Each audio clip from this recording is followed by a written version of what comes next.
ஒரு ராணுவ வீரருக்கு பாதுகாப்பு இல்லை என்று புலம்புறாரு. பாதுகாப்பு காவல்துறைக்கு பாதுகாப்பு இல்லையா, ராணுவத்துக்கு பாதுகாப்பு இல்லையான்ட்டு இந்த முழு காணொலியும் நீங்க கேட்டு தெரிஞ்சுக்கோங்க. அதன் பிறகு பாதுகாப்பு யாருக்கு இல்லைன்னு தெரியும். ராணுவ வீரர்களை பத்தி முக்கியமா தெரிஞ்சுக்கோங்க. ராணுவ வீரர்கள் நாட்டை பாதுகாப்புல, நாட்டு எல்லையை தான் பாதுகாக்கிறாங்க. காவல்துறை நம்ம நாடு முழுவதும் அங்கங்கு பாதுகாத்துன்னு வராங்க. ராணுவ வீரர்களுக்கு லீகல் என்றாலே சரியா தெரியாது. ஆனா காவல்துறைகளுக்கு லீகலை பத்தி சில காவலர்கள் தெரியாது, சில காவலர்களுக்கு தெரியும் லீகலை பத்தி. ராணுவ வீரர்கள் எங்க போனாலும் அவர்களுடைய காரியத்தை சாதிப்பதற்காக தன்னுடைய ராணுவ உடைய யூனிஃபார்மை பயன்படுத்துவார்கள். காவல்துறைக்கு லீகல் தெரியறதால அந்த உடைய அதிகமா எங்கேயும் பயன்படுத்த மாட்டாங்க. உடையனா அவர்களுடைய இந்த பொறுப்புல இருக்கிற யூனிஃபார்மோட எங்கேயுமே அதிகமா பயன்படுத்த மாட்டாங்க. ராணுவ வீரர்களுக்கு இந்த நாட்டின் எல்லை பகுதி, இந்தியாவின் எல்லை பகுதியில அவர்கள் தோட்டா ஒண்டி தான் பேசும். சொல்ல போனா ராணுவ வீரர்கள் தோட்டா, டிப்பாக்கி தோட்டா மட்டும் தான் பேசும். இப்போ அந்த இடத்துல குடியிருக்கிறவங்களுக்கு தான் தெரியும் ராணுவ வீரர்களை பத்தி எப்படின்ட்டு. இந்தியாவின் எல்லை பகுதியில யாருக்குமே எந்த ஒரு தகவலும் கொடுக்காம நம்ம பாண்டிச்சேரி சிஎம் ஆனாலும் சரி, தமிழக சிஎம் ஆனாலும் வேற எந்த மாநிலத்தை சேர்ந்த சிஎம் ஆனாலும் சரி, 500 மீட்டர் தொலைவில் யாரை கண்டாலும் துப்பாக்கியால் சுடப்படுவார்கள். அதன் பிறகுதான் இறந்தவர்கள் யார் என்று தெரிய வரும். நல்லவர்களா கெட்டவர்களா பார்க்க மாட்டாங்க. அவரோட நோக்கமே அதான், தீவிரவாதிகளா என்ற ஒரு குறிக்கோளை வச்சு சுடுவார்கள் கண்டிப்பாக. இதுதான் உண்மை. ஆனா காவல்துறை அவர்களை தாக்க வர்றவர்களா இல்ல அவர்கிட்ட பேச வருவர்களா என்று தெரியாது. வெறும் அரை அடி இடைவெளியில் போராடுவார்கள். காவல்துறைக்கு முட்டு கொடுக்கறவங்களுக்கு தான் காவல்துறையுடைய நிலைப்பாடு கண்டிப்பா தெரியும், அவர்கள் எந்த அளவுக்கு போராடுவார்கள். ஏன்னா நிறைய பேர் செய்தி விளம்பரத்துல பாப்பீங்க. ஆனா ராணுவ வீரர்களுக்கு அது கிடையாது. எடுத்தவனே துப்பாக்கி தோட்டா மட்டும்தான் பேசும் தவிர மற்றபடி வேற எதுவுமே அவங்க நல்லவங்களா கெட்டவங்களான்ட்டு பார்க்க மாட்டாங்க. காவல்துறையுடைய செயல்பாடு என்னன்னா, அவனை நம்மள வர்றவன் தீவிரவாதியா யாருன்னு தெரியாது, நல்லவனா கெட்டவனா என்னன்னு தெரியாது. ஆனா அரை அடி இடைவெளியில் தான் அவங்களை நெருங்க விட்டு அவர்கள்கிட்ட பேச்சு கொடுத்து அவர்களுடைய நிலைப்பாடுன்னா அவர்கள் யாரு, எந்த ஊரை சேர்ந்தவங்க, எந்த மாநிலத்தை சேர்ந்தவங்க, அவங்க ரவுடியா இல்ல வேற ஏதாவது விசாரணை பண்ணி தெரிஞ்சுக்குவாங்க. ஆனா இந்தியாவில் உள்ள காவல்துறையால் மக்களுக்கு எந்த ஒரு பாதிப்பும் வராது.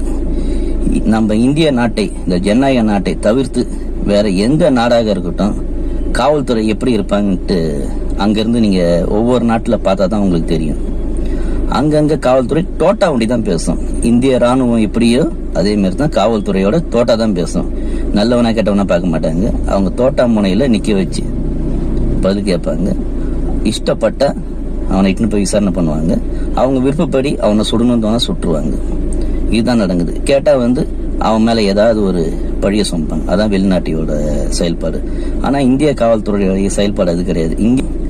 இங்கத்தி காவல்துறைக்கு லீகல் பிரச்சனை வரும்ட்டு அதனால பயந்து மக்களுக்கு பாதுகாப்பு கொடுக்கணும் ஒரு வகையில நல்லவனா கெட்டவனா யோசனை பண்ணி அவர்களை கூட்டு போய் விசாரணை பண்ணி குற்றவாளியா இருந்தா சிறையில் அடைப்பார்கள், நிரபராதியா இருந்தாங்கன்னா அவங்க குடும்பத்தாரோடு சேர்த்து வைப்பார்கள். இதுதான் காவல்துறையினுடைய செயல்பாடு.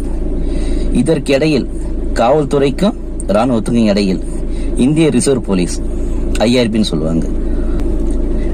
ராணுவத்துக்கும் IRBக்கும் ஒரு வித்தியாசம் இருக்குது. இந்திய எல்லை பகுதியில் சேட்டை செய்யறவங்கள சுடுவாங்க. IRB இந்திய ரிசர்வ் போலீஸ் அதான் ஊர் தகராறில் செட்டப் பண்ண மக்களை லட்டியார் விரட்டி அந்த அவர்களுடைய கூட்டத்தை கலைப்பார்கள். இதுதான் ஒரு வித்தியாசம்.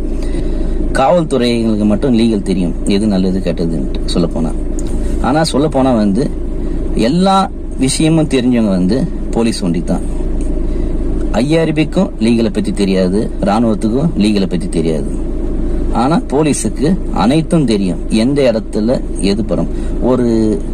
ஒரு ஏரியாவில் ஒரு மக்களுக்கு தேவையான ஒரு கோரிக்கையை வந்து நிறைவேற்றணும்னா போலீஸா இருந்தாங்கன்னா லீகலா எந்த முறையில கொண்டு போனா தெரியும்.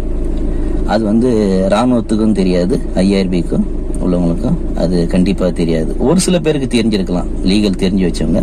ஆனா லீகல் என்பது வந்து அவங்களுக்கு இது வரைக்கும் யாருமே சரியா பயிற்சி கொடுக்கல.